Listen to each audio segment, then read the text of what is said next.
cet événement qu'on voit ici, et je pense, à ma manière, qu'il existe dans tous les mosquées à Montréal. Si je dis pas à 90%, il y en a des problèmes de ce genre-là. Pourquoi?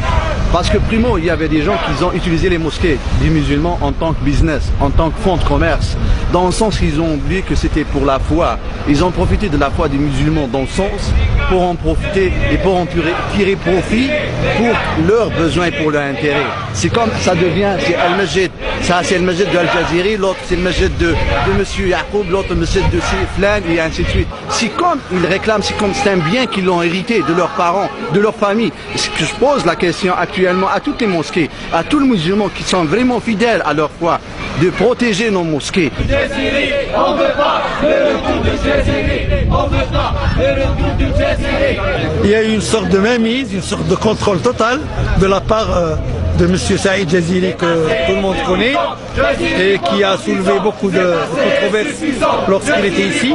Et malgré qu'il soit derrière les barreaux, bien qu'il soit maintenant détenu à San Diego, aux États-Unis, il continue quand même à diriger à distance les tenants et aboutissants de l'association coranique de Montréal.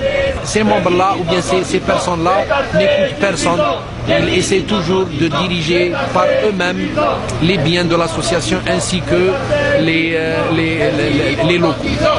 Pour cela, nous, membres de l'association, on a appelé à une assemblée générale extraordinaire qui s'est tenue le 9 octobre 2011 et ils ont élu un conseil d'administration de 7 personnes. Ce conseil d'administration élu, maintenant, il est le seul et unique conseil qui gère les biens et qui administre les biens et les locaux de l'association coranique de Montréal. On veut pas le retour des Jaziri, on veut pas le retour des Jaziri, on veut pas le retour des Jaziri, on veut pas. Ouvrez la mosquée, on veut prier. Ouvrez la mosquée, on veut prier. La mosquée, elle fait partie de l'association coranique de Montréal.